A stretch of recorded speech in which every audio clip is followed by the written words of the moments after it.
ਪੱਕੇ ਕਰਨ ਦੇ ਨਾਮ ਤੇ ਧੋਖਾ। ਪੰਜਾਬ ਸਰਕਾਰ ਦੇ ਨਵੇਂ ਬਿੱਲ ਦਾ ਕੌੜਾ ਸੱਚ। ਆਊਟਸੋਰਸਡ ਮੁਲਾਜ਼ਮਾਂ ਨਾਲ ਹੋਈ ਵੱਡੀ ਖੇਡ। ਨਾ ਰੈਗੂਲਰ ਨਾ ਪੱਕੀ ਨੌਕਰੀ। ਕੀ ਤੁਹਾਨੂੰ ਵੀ ਲੱਗਦਾ ਹੈ ਕਿ ਪੰਜਾਬ ਦੀ ਆਮ ਆਦਮੀ ਪਾਰਟੀ ਸਰਕਾਰ ਨੇ ਇੱਕੋ ਝਟਕੇ ਵਿੱਚ ਹਜ਼ਾਰਾਂ ਆਊਟਸੋਰਸਡ ਮੁਲਾਜ਼ਮਾਂ ਦੀ ਕਿਸਮਤ ਬਦਲ ਦਿੱਤੀ ਹੈ ਅਤੇ ਉਹਨਾਂ ਨੂੰ ਰਾਤੋਂ ਰਾਤ ਸਰਕਾਰੀ ਤੇ ਪੱਕੇ ਕਰ ਦਿੱਤਾ ਹੈ? ਜੇਕਰ ਤੁਸੀਂ ਵੀ ਸਰਕਾਰ ਦੇ ਵੱਡੇ ਦਾਅਵਿਆਂ, ਅਖਬਾਰਾਂ ਦੀਆਂ ਸੁਰਖੀਆਂ ਤੇ ਸੋਸ਼ਲ ਮੀਡੀਆ ਦੇ ਟੋਲ ਧਮਾਕਿਆਂ ਨੂੰ ਦੇਖ ਕੇ ਇਹੋ ਸੋਚ ਰਹੇ ਹੋ, ਤਾਂ ਠਹਿਰੋ, ਜ਼ਰਾ ਰੁਕੋ ਤੇ ਇੱਕ ਡੂੰਘਾ ਸਾਹ ਲਵੋ, ਕਿਉਂਕਿ ਜੋ ਸੱਚਾਈ ਅੱਜ ਅਸੀਂ ਤੁਹਾਡੇ ਸਾਹਮਣੇ ਖੋਲਣ ਜਾ ਰਹੇ ਹਾਂ, ਉਹ ਦੇਖ ਕੇ ਤੁਹਾਡੇ ਹੋਸ਼ ਉੱਡ ਜਾਣਗੇ। ਜੋ ਖੇਡ ਰਾਜਨੀਤੀ ਦੇ ਗਲਿਆਰਿਆਂ ਵਿੱਚ ਖੇਡੀ ਗਈ ਹੈ, ਉਹ ਪੰਜਾਬ ਦੇ ਲੱਖਾਂ ਨੌਜਵਾਨਾਂ ਤੇ ਦਿਨ-ਰਾਤ ਮਿਹਨਤ ਕਰਨ ਵਾਲੇ ਮੁਲਾਜ਼ਮਾਂ ਦੀਆਂ ਅੱਖਾਂ ਵਿੱਚ ਧੂੜ ਚੌਂਕਣ ਤੋਂ ਵੱਧ ਕੇ ਕੁਝ ਵੀ ਨਹੀਂ ਹੈ। ਸਰਕਾਰ ਨੇ ਇੱਕ ਅਜਿਹਾ ਮਾਇਆਜਾਲ ਬੁਣਿਆ ਹੈ ਜਿਸ ਵਿੱਚ ਜਸ਼ਨ ਤਾਂ ਮਨਾਇਆ ਜਾ ਰਿਹਾ ਹੈ, ਪਰ ਉਸ ਜਸ਼ਨ ਦੇ ਪਿੱਛੇ ਅਸਲ ਸੱਚਾਈ ਨੂੰ ਬੜੀ ਹੋਸ਼ਿਆਰੀ ਨਾਲ ਛੁਪਾ ਦਿੱਤਾ ਗਿਆ ਹੈ। ਕੀ ਇਹ ਵਹੀ ਹਕੀਕਤ ਹੈ ਜੋ ਮੁਲਾਜ਼ਮਾਂ ਨੂੰ ਦੱਸੀ ਜਾ ਰਹੀ ਹੈ, ਜਾਂ ਫਿਰ ਇਹ ਇੱਕ ਵੱਡਾ ਸਿਆਸੀ ਸਟੰਟ ਹੈ ਜੋ ਆਉਣ ਵਾਲੀਆਂ ਚੋਣਾਂ ਨੂੰ ਧਿਆਨ ਵਿੱਚ ਰੱਖ ਕੇ ਖੇਡਿਆ ਗਿਆ ਹੈ? ਇਸ ਤੋਂ ਪਹਿਲਾਂ ਇਹ ਅਪੀਲ ਸਾਡੇ ਦਰਸ਼ਕਾਂ ਲਈ। ਪੰਜਾਬ ਦੇ ਮੁਲਾਜ਼ਮਾਂ ਦੇ ਮਸਲਿਆਂ ਤੇ ਪੰਜਾਬ ਪੜਤਾਲ ਇੱਕ ਸੀਰੀਜ਼ ਚਲਾ ਰਿਹਾ ਹੈ, ਜਿਸ ਵਿੱਚ ਮੁਲਾਜ਼ਮਾਂ ਦੇ ਮਸਲਿਆਂ ਬਾਰੇ ਇੱਕ-ਇੱਕ ਕਰਕੇ ਵਿਸਥਾਰ ਨਾਲ ਰਿਪੋਰਟਾਂ ਤਿਆਰ ਕੀਤੀਆਂ ਜਾ ਰਹੀਆਂ ਹਨ। ਇਸੇ ਲੜੀ ਤਹਿਤ ਅੱਜ ਇਸ ਸੀਰੀਜ਼ ਦੇ 6ਵੇਂ ਭਾਗ ਵਿੱਚ ਪੰਜਾਬ ਦੀ ਮਾਨ ਸਰਕਾਰ ਵੱਲੋਂ ਲਿਆਂਦੇ ਗਏ ਬਿੱਲ ਦਾ ਕੀ ਸੱਚ ਹੈ, ਆਊਟਸੋਰਸ ਤੋਂ ਕੰਟਰੈਕਟ ਤੇ ਫਿਰ ਰੈਗੂਲਰ, ਇਸ ਪਿੱਛੇ ਕੀ ਸੱਚਾਈ ਹੈ? ਤੁਸੀਂ ਬਣੇ ਰਹੋ ਇਸ ਵੀਡੀਓ ਨਾਲ। ਤੁਸੀਂ ਸੋਚ ਰਹੇ ਹੋਵੋਗੇ ਕਿ ਆਖਿਰ ਅਜਿਹਾ ਕੀ ਹੋ ਗਿਆ ਜਿਸ ਬਾਰੇ ਕੋਈ ਖੁੱਲ੍ਹ ਕੇ ਗੱਲ ਨਹੀਂ ਕਰ ਰਿਹਾ। ਆਖਿਰ ਉਹ ਕਿਹੜਾ ਬਾਰੀਕ ਅੱਖਰਾਂ ਵਿੱਚ ਲਿਖਿਆ ਸੱਚ ਹੈ ਜੋ ਸਰਕਾਰੀ ਇਸ਼ਤਿਹਾਰਾਂ ਵਿੱਚੋਂ ਗਾਇਬ ਹੈ? ਅਸੀਂ ਅੱਜ ਇਸ ਵੀਡੀਓ ਵਿੱਚ ਉਸ ਪੂਰੇ ਸਰਕਾਰੀ ਬਿੱਲ ਦੇ ਇੱਕ ਲਫ਼ਜ਼ ਦੀ ਛਾਣਬੀਨ ਕਰਾਂਗੇ ਜੋ 10 ਅਗਸਤ 2026 ਨੂੰ ਪੰਜਾਬ ਵਿਧਾਨ ਸਭਾ ਵਿੱਚ ਪਾਸ ਕੀਤਾ ਗਿਆ। ਅਸੀਂ ਤੁਹਾਨੂੰ ਦੱਸਾਂਗੇ ਕਿ ਕਿਵੇਂ ਆਊਟਸੋਰਸਡ ਤੋਂ ਪੱਕੇ ਹੋਣ ਦੇ ਸੁਪਨੇ ਵੇਚ ਕੇ ਮੁਲਾਜ਼ਮਾਂ ਦੇ ਹੱਥ ਵਿੱਚ ਸਿਰਫ ਇੱਕ ਨਵਾਂ ਕਾਗਜ਼ ਫੜਾ ਦਿੱਤਾ ਗਿਆ ਹੈ, ਜਿਸ ਨਾਲ ਨੌਕਰੀ ਦੀ ਕੋਈ ਪੱਕੀ ਗਾਰੰਟੀ ਨਹੀਂ ਮਿਲਦੀ। ਅਸਲ ਖੇਡ ਕੀ ਹੈ? ਕੌਣ ਠੱਗਿਆ ਗਿਆ ਹੈ? ਕੌਣ ਜਸ਼ਨ ਮਨਾ ਰਿਹਾ ਹੈ ਤੇ ਕੌਣ ਅੰਦਰੋਂ ਰੋ ਰਿਹਾ ਹੈ? ਇਹ ਸਭ ਕੁਝ ਅੱਜ ਇੱਕ ਕਰਕੇ ਤੁਹਾਡੇ ਸਾਹਮਣੇ ਆਵੇਗਾ। ਜੇਕਰ ਤੁਸੀਂ ਵੀ ਪੰਜਾਬ ਸਰਕਾਰ ਦੀ ਇਸ ਨਵੀਂ ਨੀਤੀ ਦਾ ਹਿੱਸਾ ਹੋ ਜਾਂ ਤੁਹਾਡਾ ਕੋਈ ਸਾਖ ਸੰਬੰਧੀ ਸਰਕਾਰੀ ਦਫ਼ਤਰਾਂ ਵਿੱਚ ਕੰਮ ਕਰ ਰਿਹਾ ਹੈ, ਤਾਂ ਇਸ ਵੀਡੀਓ ਨੂੰ ਆਖਿਰ ਤੱਕ ਬਿਨਾਂ ਪਾਸੇ ਹਟੇ ਦੇਖਿਓ, ਕਿਉਂਕਿ ਇਹ ਤੁਹਾਡੇ ਭਵਿੱਖ ਦਾ, ਤੁਹਾਡੇ ਹੱਕਾਂ ਦਾ ਤੇ ਤੁਹਾਡੀ ਰੋਜ਼ੀ ਰੋਟੀ ਦਾ ਸੱਚ ਹੈ। ਹੁਣ ਆਓ ਗੱਲ ਕਰਦੇ ਹਾਂ ਉਸ ਬਿੱਲ ਦੀ ਜਿਸ ਨੂੰ ਲੈ ਕੇ ਪੂਰੇ ਪੰਜਾਬ ਵਿੱਚ ਢੋਲ ਵਜਾਏ ਜਾ ਰਹੇ ਹਨ। ਇਸ ਬਿੱਲ ਦਾ ਅਸਲੀ ਤੇ ਪੂਰਾ ਨਾਮ ਹੈ Punjab state outsourced personnel transition to contractual engagement bill 2026। ਹੁਣ ਜ਼ਰਾ ਇਸ ਨਾਮ ਨੂੰ ਧਿਆਨ ਨਾਲ ਸੁਣੋ ਤੇ ਸਮਝੋ। ਇਸ ਦੇ ਨਾਮ ਵਿੱਚ ਹੀ ਸਾਰਾ ਸੱਚ ਛੁਪਿਆ ਹੋਇਆ ਹੈ। ਇਸ ਵਿੱਚ ਕਿਤੇ ਵੀ ਰੈਗੂਲਰਾਈਜੇਸ਼ਨ ਜਾਂ ਪੱਕੀ ਨੌਕਰੀ ਸ਼ਬਦ ਦਾ ਜ਼ਿਕਰ ਤੱਕ ਨਹੀਂ ਹੈ। ਇਸ ਵਿੱਚ ਸਾਫ਼-ਸਾਫ਼ ਲਿਖਿਆ ਹੈ ਆਊਟਸੋਰਸਡ ਤੋਂ ਕੰਟਰੈਕਚੁਅਲ ਇੰਗੇਜਮੈਂਟ, ਯਾਨੀ ਤੁਸੀਂ ਜੋ ਪਹਿਲਾਂ ਕਿਸੇ ਪ੍ਰਾਈਵੇਟ ਠੇਕੇਦਾਰ ਜਾਂ ਏਜੰਸੀ ਦੇ ਜ਼ਰੀਏ ਕੰਮ ਕਰ ਰਹੇ ਸੀ, ਹੁਣ ਤੁਸੀਂ ਸਿੱਧੇ ਸਰਕਾਰ ਦੇ ਕੰਟਰੈਕਟ ਉੱਤੇ ਆ ਜਾਵੋਗੇ। ਪਰ ਕੀ ਇਹ ਪੱਕੀ ਨੌਕਰੀ ਹੈ? ਬਿਲਕੁਲ ਵੀ ਨਹੀਂ। ਇਹ ਸਿਰਫ ਆਊਟਸੋਰਸਡ ਤੋਂ ਇੱਕ ਕਦਮ ਅੱਗੇ ਵੱਧ ਕੇ ਸਰਕਾਰੀ ਠੇਕੇ ਉੱਤੇ ਆਉਣਾ ਹੈ, ਨਾ ਕਿ ਸਰਕਾਰੀ ਰੈਗੂਲਰ ਮੁਲਾਜ਼ਮ ਬਣਨਾ। 10 ਅਗਸਤ 2026 ਨੂੰ ਜਦੋਂ ਇਹ ਬਿੱਲ ਪੰਜਾਬ ਵਿਧਾਨ ਸਭਾ ਵਿੱਚ ਲਿਆਂਦਾ ਗਿਆ ਤਾਂ ਇਸ ਨੂੰ ਸਰਬਸੰਮਤੀ ਨਾਲ ਪਾਸ ਕਰ ਦਿੱਤਾ ਗਿਆ। ਵਿਧਾਨ ਸਭਾ ਵਿੱਚ ਹੰਗਾਮੇ ਹੁੰਦੇ ਹਨ, ਬਹਿਸਾਂ ਹੁੰਦੀਆਂ ਹਨ, ਪਰ ਇਸ ਬਿੱਲ ਉੱਤੇ ਸਭ ਨੇ ਹਾਂ ਵਿੱਚ ਹਾਂ ਮਿਲਾਈ। ਇਸ ਤੋਂ ਬਾਅਦ ਰਾਜਪਾਲ ਦੀ ਮਨਜ਼ੂਰੀ ਵੀ ਮਿਲ ਗਈ ਤੇ ਗਜ਼ਟ ਨੋਟੀਫਿਕੇਸ਼ਨ ਜਾਰੀ ਹੋ ਕੇ ਇਹ ਐਕਟ ਵੀ ਬਣ ਗਿਆ। ਸਰਕਾਰ ਨੇ ਦਾਅਵਾ ਕੀਤਾ ਕਿ ਇਹ ਇੱਕ ਇਤਿਹਾਸਕ ਕਦਮ ਹੈ, ਪਰ ਅਸਲੀਅਤ ਇਹ ਹੈ ਕਿ ਇਹ ਇੱਕ ਅੱਧਾ ਅਧੂਰਾ ਕਦਮ ਹੈ ਜਿਸ ਨੂੰ ਪੂਰਾ ਸੱਚ ਬਣਾ ਕੇ ਪੇਸ਼ ਕੀਤਾ ਜਾ ਰਿਹਾ ਹੈ। ਆਓ ਹੁਣ ਤੁਹਾਨੂੰ ਸਮਝਾਉਂਦੇ ਹਾਂ ਕਿ ਇਸ ਪੂਰੇ ਖੇਡ ਦੇ ਦੋ ਵੱਖ-ਵੱਖ ਪੜਾਅ ਕੀ ਹਨ ਤੇ ਸਰਕਾਰ ਨੇ ਤੁਹਾਡੇ ਨਾਲ ਕਿੱਥੇ ਚਲਾਕੀ ਕੀਤੀ ਹੈ। ਪਹਿਲਾ ਪੜਾਅ ਉਹ ਹੈ ਜੋ ਹੁਣ ਇਸ ਬਿੱਲ ਰਾਹੀਂ ਲਾਗੂ ਹੋਇਆ ਹੈ। ਇਸ ਪਹਿਲੇ ਪੜਾਅ ਵਿੱਚ ਆਊਟਸੋਰਸਡ ਮੁਲਾਜ਼ਮਾਂ ਨੂੰ ਸਿੱਧਾ ਸਰਕਾਰੀ ਕੰਟਰੈਕਟ ਦਿੱਤਾ ਜਾਵੇਗਾ, ਪਰ ਇਸ ਦੇ ਲਈ ਵੀ ਸ਼ਰਤਾਂ ਰੱਖੀਆਂ ਗਈਆਂ ਹਨ। ਆਮ ਕੰਮਾਂ ਲਈ ਘੱਟੋ-ਘੱਟ 5 ਸਾਲ ਦੀ ਲਗਾਤਾਰ ਸੇਵਾ ਚਾਹੀਦੀ ਹੈ ਤੇ ਖਤਰਨਾਕ ਕੰਮਾਂ ਵਿੱਚ ਲੱਗੇ ਮੁਲਾਜ਼ਮਾਂ ਲਈ 3 ਸਾਲ ਦੀ ਲਗਾਤਾਰ ਸੇਵਾ ਹੋਣੀ ਜ਼ਰੂਰੀ ਹੈ। ਯਾਨੀ ਜੇਕਰ ਤੁਸੀਂ ਇਹ ਸ਼ਰਤ ਪੂਰੀ ਕਰਦੇ ਹੋ ਤਾਂ ਹੀ ਤੁਸੀਂ ਠੇਕੇਦਾਰ ਦੇ ਚੰਗੁਲ ਵਿੱਚੋਂ ਨਿਕਲ ਕੇ ਸਰਕਾਰੀ ਕੰਟਰੈਕਟ ਉੱਤੇ ਆਓਗੇ। ਹੁਣ ਗੱਲ ਕਰਦੇ ਹਾਂ ਦੂਜੇ ਪੜਾਅ ਦੀ, ਜਿਸ ਉੱਤੇ ਪੂਰੀ ਖੇਡ ਟਿਕੀ ਹੋਈ ਹੈ। ਦੂਜਾ ਪੜਾਅ ਹੈ ਕੰਟਰੈਕਟ ਤੋਂ ਰੈਗੂਲਰ ਯਾਨੀ ਪੱਕੀ ਨੌਕਰੀ ਮਿਲਣਾ, ਉਹ ਵੀ ਮਨਜ਼ੂਰਸ਼ੁਦਾ ਯਾਨੀ ਸੈਂਕਸ਼ਨਡ ਪੋਸਟਾਂ ਉੱਤੇ। ਇਸ ਦੂਜੇ ਪੜਾਅ ਲਈ ਸ਼ਰਤ ਕੀ ਹੈ? ਸ਼ਰਤ ਇਹ ਹੈ ਕਿ ਸਰਕਾਰੀ ਕੰਟਰੈਕਟ ਉੱਤੇ ਆਉਣ ਤੋਂ ਬਾਅਦ ਤੁਹਾਨੂੰ 10 ਸਾਲ ਹੋਰ ਸੇਵਾ ਕਰਨੀ ਪਵੇਗੀ। ਜ਼ਰਾ ਸੋਚੋ, ਪਹਿਲਾ 5 ਸਾਲ ਆਊਟਸੋਰਸਡ ਵਜੋਂ ਕੰਮ ਕਰੋ, ਫਿਰ 10 ਸਾਲ ਕੰਟਰੈਕਟ ਉੱਤੇ ਕੰਮ ਕਰੋ, ਯਾਨੀ ਕੁੱਲ 15 ਸਾਲ ਦੀ ਖੱਜਲ ਖੁਆਰੀ ਤੋਂ ਬਾਅਦ ਕਿਤੇ ਜਾ ਕੇ ਪੱਕੇ ਹੋਣ ਦੀ ਨੌਬਤ ਆਵੇਗੀ। ਪਰ ਇੱਥੇ ਸਭ ਤੋਂ ਵੱਡਾ ਝਟਕਾ ਇਹ ਹੈ ਕਿ ਦੂਜੇ ਪੜਾਅ ਵਾਲਾ ਬਿੱਲ ਤਾਂ ਸਰਕਾਰ ਨੇ ਵਿਧਾਨ ਸਭਾ ਵਿੱਚ ਪੇਸ਼ ਹੀ ਨਹੀਂ ਕੀਤਾ। ਮਈ 2026 ਵਿੱਚ ਜਦੋਂ ਸਰਕਾਰ ਦੀ ਕੈਬਨਿਟ ਮੀਟਿੰਗ ਹੋਈ ਸੀ ਤਾਂ ਬੜੇ ਵੱਡੇ ਦਾਅਵੇ ਕੀਤੇ ਗਏ ਸਨ। ਕਿਹਾ ਗਿਆ ਸੀ ਕਿ 65,000 ਮੁਲਾਜ਼ਮਾਂ ਲਈ 2 ਵੱਖੋ-ਵੱਖ ਬਿੱਲ ਜਾਂ ਆਰਡੀਨੈਂਸ ਲਿਆਂਦੇ ਜਾ ਰਹੇ ਹਨ। ਇੱਕ ਬਿੱਲ ਆਊਟਸੋਰਸ ਤੋਂ ਕੰਟਰੈਕਟ ਲਈ ਹੋਵੇਗਾ ਤੇ ਦੂਜਾ ਬਿੱਲ ਕੰਟਰੈਕਟ ਤੋਂ ਰੈਗੂਲਰ ਯਾਨੀ Punjab contractual personnel absorption against sanction vacancies bill ਹੋਵੇਗਾ। ਪਰ ਜਦੋਂ 10 ਅਗਸਤ ਨੂੰ ਵਿਧਾਨ ਸਭਾ ਦਾ ਇਜਲਾਸ ਬੁਲਾਇਆ ਗਿਆ ਤਾਂ ਸਰਕਾਰ ਨੇ ਬੜੀ ਚਲਾਕੀ ਨਾਲ ਸਿਰਫ ਪਹਿਲਾ ਬਿੱਲ ਹੀ ਪਾਸ ਕਰਵਾਇਆ। ਰੈਗੂਲਰ ਕਰਨ ਵਾਲਾ ਦੂਜਾ ਬਿੱਲ ਗਾਇਬ ਕਰ ਦਿੱਤਾ ਗਿਆ ਤੇ ਕਹਿ ਦਿੱਤਾ ਗਿਆ ਕਿ ਇਹ ਬਿੱਲ ਬਾਅਦ ਵਿੱਚ ਲਿਆਂਦਾ ਜਾਵੇਗਾ। ਉਹ ਬਾਅਦ ਕਦੋਂ ਆਵੇਗਾ ਕਿਸੇ ਨੂੰ ਨਹੀਂ ਪਤਾ। ਹੁਣ ਸਵਾਲ ਇਹ ਉੱਠਦਾ ਹੈ ਕਿ ਇਸ ਪਹਿਲੇ ਫੇਜ਼ ਦਾ ਲਾਭ ਆਖਿਰ ਕਿੰਨਾ ਲੋਕਾਂ ਨੂੰ ਮਿਲੇਗਾ। ਸਰਕਾਰੀ ਅੰਕੜਿਆਂ ਮੁਤਾਬਿਕ ਲਗਭਗ 26,000 ਤੋਂ 28,000 ਆਊਟਸੋਰਸਡ ਮੁਲਾਜ਼ਮਾਂ ਨੂੰ ਇਸ ਦਾ ਫਾਇਦਾ ਹੋਣ ਦਾ ਦਾਅਵਾ ਕੀਤਾ ਜਾ ਰਿਹਾ ਹੈ। ਇਹ ਮੁਲਾਜ਼ਮ ਮੁੱਖ ਤੌਰ ਉੱਤੇ ਗਰੁੱਪ ਸੀ ਅਤੇ ਗਰੁੱਪ ਡੀ ਸ਼੍ਰੇਣੀ ਦੇ ਹਨ। ਇਹ ਉਹ ਲੋਕ ਹਨ ਜੋ ਦਿਨ ਰਾਤ ਸਾਡੀਆਂ ਜ਼ਰੂਰੀ ਜਨਤਕ ਸੇਵਾਵਾਂ ਵਿੱਚ ਆਪਣੀ ਜਾਨ ਤਲੀ ਉੱਤੇ ਰੱਖ ਕੇ ਕੰਮ ਕਰਦੇ ਹਨ, ਜਿਵੇਂ ਕਿ ਬਿਜਲੀ ਬੋਰਡ ਦੇ ਲਾਈਨਮੈਨ, ਸਫਾਈ ਸੇਵਕ, ਸੀਵਰਮੈਨ, ਫਾਇਰ ਬ੍ਰਿਗੇਡ ਦੇ ਅਮਲੇ ਅਤੇ ਟਰਾਂਸਪੋਰਟ ਵਿਭਾਗ ਦੇ ਕੱਚੇ ਡਰਾਈਵਰ ਤੇ ਕੰਡਕਟਰ।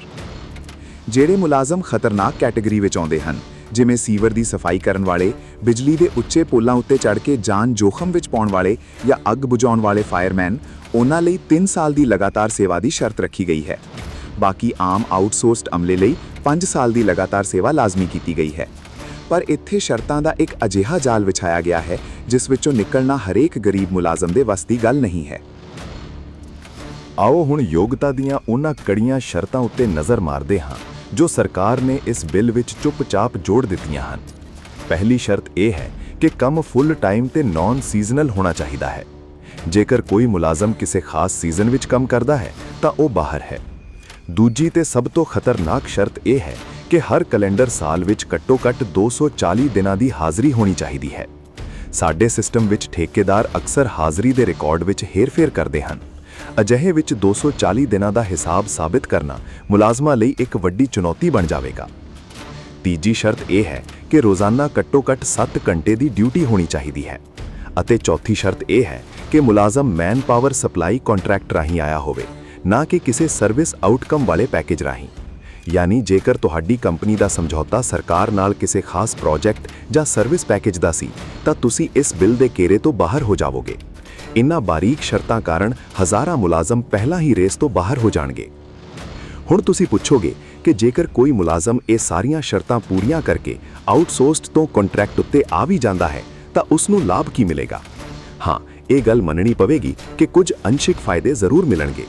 ਸਭ ਤੋਂ ਵੱਡਾ ਫਾਇਦਾ ਇਹ ਹੈ ਕਿ ਵਿਚਕਾਰੋਂ ਠੇਕੇਦਾਰ ਜਾਂ ਏਜੰਸੀ ਖਤਮ ਹੋ ਜਾਵੇਗੀ। ਜੋ 15 ਤੋਂ 22% ਤੱਕ ਦਾ ਮੋਟਾ ਕਮਿਸ਼ਨ ਠੇਕੇਦਾਰ ਖਾਂਦੇ ਸਨ, ਉਹ ਬੰਦ ਹੋ ਜਾਵੇਗਾ ਅਤੇ ਉਹ ਪੈਸਾ ਹੁਣ ਸਿੱਧਾ ਮੁਲਾਜ਼ਮ ਦੀ ਜੇਬ ਵਿੱਚ ਜਾ ਸਕਦਾ ਹੈ ਜਾਂ ਸਰਕਾਰ ਕੋਲ ਬਚੇਗਾ। ਇਸ ਤੋਂ ਇਲਾਵਾ ਤਨਖਾਹ ਮੌਜੂਦਾ ਮਿਲਦੀ ਤਨਖਾਹ ਤੋਂ ਘੱਟ ਨਹੀਂ ਹੋਵੇਗੀ ਜਾਂ ਜੋ ਸਰਕਾਰ ਦੀ ਘੱਟੋ-ਘੱਟ ਵੇਜ ਯਾਨੀ ਘੱਟੋ-ਘੱਟ ਦਿਹਾੜੀ ਤੈਅ ਹੈ, ਜੋ ਵੀ ਵੱਧ ਹੋਵੇਗੀ ਉਹ ਮਿਲੇਗੀ। ਪ੍ਰੋਵੀਡੈਂਟ ਫੰਡ ਯਾਨੀ ਪੀਐਫ, ਗ੍ਰੈਚੁਇਟੀ ਅਤੇ ਈਐਸਆਈ ਦੇ ਲਾਭ ਮਿਲਣਗੇ। ਔਰਤਾਂ ਲਈ ਮੈਟਰਨਿਟੀ ਲੀਵ ਯਾਨੀ ਪ੍ਰਸੂਤੀ ਛੁੱਟੀ ਦਾ ਪ੍ਰਬੰਧ ਕੀਤਾ ਗਿਆ ਹੈ। ਸਾਲ ਵਿੱਚ 10 ਦਿਨਾਂ ਦੀ ਕੈਜੂਅਲ ਲੀਵ ਵੀ ਰੈਗੂਲਰ ਮੁਲਾਜ਼ਮਾਂ ਵਾਂਗ ਮਿਲੇਗੀ। ਨਾਲ ਹੀ ਹਰੇਕ ਮੁਲਾਜ਼ਮ ਦਾ IHRMS ਅਕਾਊਂਟ ਖੁੱਲੇਗਾ, ਜਿਸ ਨਾਲ ਸੇਵਾ ਦਾ ਰਿਕਾਰਡ ਪਾਰਦਰਸ਼ੀ ਹੋ ਜਾਵੇਗਾ। ਪਰ ਹੁਣ ਆਓ ਉਸ ਸੱਚਾਈ ਉੱਤੇ ਜਿਸ ਨੂੰ ਸਰਕਾਰ ਲੁਕਾਉਣਾ ਚਾਹੁੰਦੀ ਹੈ। ਇਸ ਬਿੱਲ ਵਿੱਚ ਲਿਖੀਆਂ ਮਹੱਤਵਪੂਰਨ ਪਾਬੰਦੀਆਂ ਨੂੰ ਧਿਆਨ ਨਾਲ ਸੁਣੋ। ਇਹ ਬਿੱਲ ਕੋਈ ਪੱਕੀ ਨੌਕਰੀ ਨਹੀਂ ਦਿੰਦਾ ਅਤੇ ਨਾ ਹੀ ਇਸ ਨਾਲ ਕੋਈ ਨਵਾਂ ਕੈਡਰ ਬਣਦਾ ਹੈ। ਬਿੱਲ ਦੇ ਅੰਦਰ ਸਫਾਈ ਨਾਲ ਲਿਖਿਆ ਗਿਆ ਹੈ ਕਿ ਇਸ ਟ੍ਰਾਂਜੀਸ਼ਨ ਨਾਲ ਮੁਲਾਜ਼ਮ ਦਾ ਕੋਈ ਵੀ ਵੈਸਟਡ ਰਾਈਟ ਯਾਨੀ ਪੱਕੀ ਨੌਕਰੀ ਦਾ ਕਾਨੂੰਨੀ ਹੱਕ ਨਹੀਂ ਬਣੇਗਾ। ਕੱਲ ਨੂੰ ਤੁਸੀਂ ਅਦਾਲਤ ਵਿੱਚ ਜਾ ਕੇ ਇਹ ਨਹੀਂ ਕਹਿ ਸਕਦੇ ਕਿ ਮੈਂ ਸਰਕਾਰੀ ਕੰਟਰੈਕਟ ਉੱਤੇ ਹਾਂ ਤਾਂ ਮੈਨੂੰ ਪੱਕਾ ਕਰੋ। ਦੂਜੀ ਵੱਡੀ ਗੱਲ ਇਹ ਹੈ ਕਿ ਇਹ ਕੰਟਰੈਕਟ ਸਾਲ ਦਰ ਸਾਲ ਰੀਨਿਊ ਹੋਵੇਗਾ, ਯਾਨੀ ਹਰ ਸਾਲ ਤੁਹਾਡੀ ਪਰਫਾਰਮੈਂਸ ਦੇਖੀ ਜਾਵੇਗੀ। ਜੇਕਰ ਅਫਸਰ ਨੇ ਲਿਖ ਦਿੱਤਾ ਕਿ ਪਰਫਾਰਮੈਂਸ ਸੰਤੋਸ਼ਜਨਕ ਨਹੀਂ ਹੈ ਤਾਂ ਤੁਹਾਨੂੰ ਕਿਸੇ ਵੀ ਵੇਲੇ ਬਾਹਰ ਦਾ ਰਸਤਾ ਦਿਖਾਇਆ ਜਾ ਸਕਦਾ ਹੈ। ਤੀਜੀ ਪਾਬੰਦੀ ਇਹ ਹੈ ਕਿ 58 ਸਾਲ ਦੀ ਉਮਰ ਤੋਂ ਬਾਅਦ ਕੰਟਰੈਕਟ ਦਾ ਕੋਈ ਰੀਨਿਊਅਲ ਨਹੀਂ ਹੋਵੇਗਾ, ਯਾਨੀ ਰਿਟਾਇਰਮੈਂਟ ਤੋਂ ਬਾਅਦ ਵਾਲੀਆਂ ਪੈਨਸ਼ਨਾਂ ਜਾਂ ਪੱਕੇ ਲਾਭ ਤੁਹਾਨੂੰ ਨਹੀਂ ਮਿਲਣਗੇ। ਅਤੇ ਸਭ ਤੋਂ ਵੱਡਾ ਸੱਚ ਇਹ ਹੈ ਕਿ ਰੈਗੂਲਰਾਈਜੇਸ਼ਨ ਯਾਨੀ ਪੱਕੇ ਹੋਣ ਲਈ ਹਲੇ ਵੱਖਰੇ ਕਾਨੂੰਨ ਦੀ ਲੋੜ ਹੈ, ਜੋ ਅਜੇ ਤੱਕ ਬਣਿਆ ਹੀ ਨਹੀਂ। ਹੁਣ ਜ਼ਰਾ ਤੁਲਨਾ ਕਰੋ ਸਰਕਾਰ ਦੇ ਦਾਅਵਿਆਂ ਦੀ ਅਤੇ ਅਸਲੀਅਤ ਦੀ।